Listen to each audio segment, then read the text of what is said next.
In the land of Egypt, a new Pharaoh arose who did not know Joseph. Exodus chapter 1 verse 8. Fearing the growing strength and numbers of the Israelites, he enslaved them, imposing harsh labor and oppressive conditions. The Israelites' suffering intensified, their cries rising to heaven, a testament to their faith amid despair. Their plight echoes the ancient covenant God made with Abraham, reminding us that God's promises are rooted in enduring faith even through trials. Yet amidst suffering, the Hebrew women continued to bear children, and the population grew despite Pharaoh's efforts to curb their numbers. The birth of Moses was a divine miracle, his mother, Jochebed, hiding him for 3 months before setting him adrift on the Nile to save him from Pharaoh's decree. Exodus chapter 2 verses 1 to 10. This act of faith foreshadows God's sovereign plan for salvation, trusting in divine providence amid human peril. The rise of Pharaoh's daughter to find the infant Moses illustrates divine orchestration. She names him Moses, meaning drawn out, recognizing God's hand in his rescue. Moses was raised in Pharaoh's own palace, a child of destiny prepared to confront Egypt and deliver God's message. His early life reflects God's ability to turn innocence and weakness into instruments of salvation. The Israelites' suffering was not unseen by God. Their plight moved the Lord, who remembered his covenant with Abraham, Isaac, and Jacob. From the depths of slavery, deep prayer and hope arose, a plea that beckoned divine response. The silence before the storm teaches us that God's timing is perfect, and his compassion is eternal, even when his salvation seems delayed. This chapter sets the stage for divine intervention, emphasizing faith amid oppression and the promise that God's justice will ultimately prevail. The stories of their suffering and hope ripple through history, reminding believers that God's covenant is steadfast and that he hears the cries of his people. Moses grew up in Pharaoh's palace, nurtured by his mother's faith and guidance. Exodus chapter 2 verses 11 to 25. Witnessing the suffering of his brethren, he was torn between his privileged life and his kinship with Israel. One day, he saw an Egyptian cruelly beating a Hebrew, and in a fiery act of justice, Moses killed the Egyptian, an act that set him on the path of God's divine plan.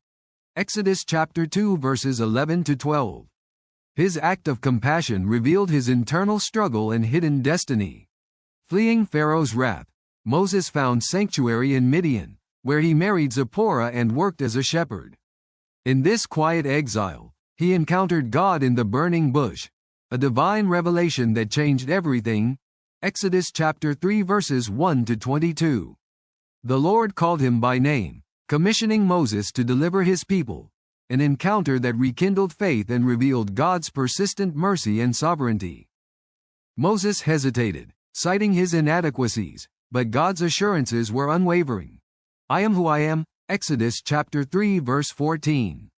The divine presence gave Moses authority, and he returned to Egypt, standing before Pharaoh with boldness rooted in divine power. Exodus chapter 4 verses 1 to 17. His leadership embodied obedience and humility, reminding us that divine strength is made perfect in weakness. Faced with Pharaoh's stubbornness, God's signs and wonders increased, plagues that displayed divine sovereignty. The Nile turned to blood, frogs, locusts, darkness, each plague a direct challenge to Egypt's gods, exposing the blindness of idolatry. Through these miracles, God demonstrated his authority, calling Egypt, and the world, to recognize the one true God. Exodus chapters 7 to 12. Moses' journey reflects trust in God's plan amid opposition. His courage in confronting tyranny underscores that divine calling often demands sacrifice and perseverance, weaving salvation history into the fabric of faithfulness. His leadership highlights God's grace in choosing imperfect vessels for divine purpose. As Pharaoh stubbornly refused to release Israel, God announced the final judgment, the death of the firstborn. To spare the Israelites, God commanded the Israelites to observe the Passover, sacrificing a lamb and spreading its blood on the doorposts, so the angel of death would pass over. Exodus chapter 12 verses 1 to 30. This blood became a sign of God's mercy and foreshadowed the ultimate sacrifice of Christ, our Lamb. The night of Passover was filled with both grief and hope. As the angel struck down Egypt's firstborn, a cry of mourning rose, but in Goshen, Israel was safe behind the blood-marked doors. The Israelites' obedience in faith sealed their salvation, a powerful testament to God's providence and the importance of trust and obedience in divine salvation. Following the plague, Pharaoh's heart finally surrendered, and he urged the Israelites to leave Egypt hastily.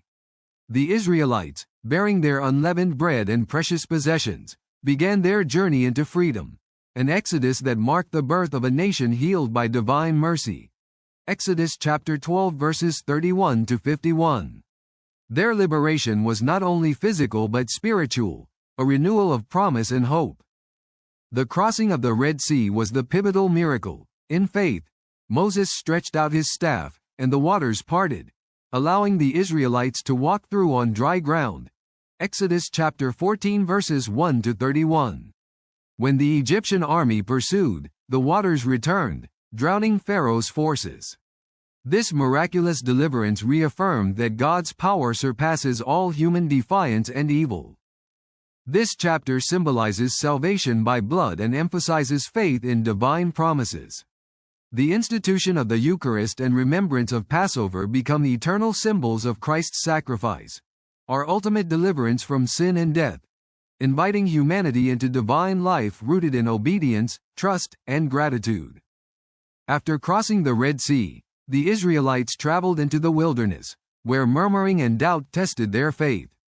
Yet, God's provision was steady, manna from heaven and water from the rock, showing his constant care amid hardship. Exodus chapters 16 to 17. These miracles taught reliance on God's providence, marked by daily dependence and trust.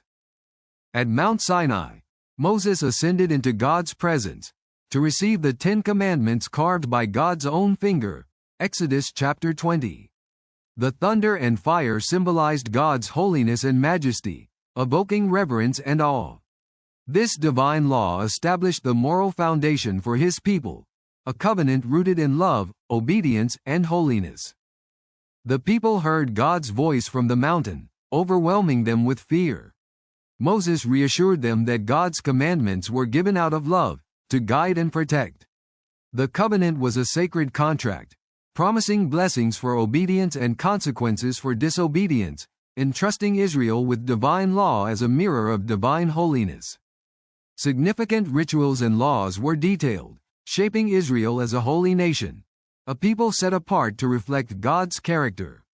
From laws on justice and mercy to instructions for worship and community life, every detail emphasized purity and fidelity, forming the spiritual and societal fabric of the covenant community.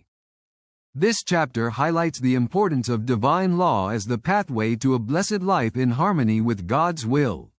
The encounter at Sinai remains a profound symbol of divine revelation and sacred obligations, an invitation for believers to live out God's commandments in love and fidelity today. After the giving of the law, God spoke words of reassurance to Moses and the Israelites, emphasizing his unfailing faithfulness. "I am the Lord your God," he declared, reminding them of his covenant. "I will be your God, and you shall be my people." Exodus chapter 6 verse 7. The promise carried divine grace, unbreakable and rooted in divine love. Moses conveyed God's promises to the people, urging obedience and faithfulness. Despite their fears and doubts, God's covenant was a source of hope and assurance. The divine plan was not merely physical salvation but spiritual renewal, restoring broken relationships and shaping a holy community committed to God's will. God's instructions for the soon-to-be-built tabernacle revealed his desire to dwell among his people, a sign of his ongoing presence. The detailed craftsmanship and sacred rituals foreshadowed Christ, the incarnate Word, who would dwell among humanity, embodying God's covenant in flesh and blood. Throughout history, God's covenant remains a testament to divine fidelity. His promises transcend time, echoing to believers today that God's love and faithfulness are everlasting, calling us into a life of obedience, trust, and deep relationship with Him. The story concludes with a timeless message. God's covenant is fulfilled in Jesus Christ, our Savior. His sacrifice and resurrection sealed God's eternal promise of salvation, inviting us to live in love, hope, and faith, the eternal legacy of God's divine justice and mercy.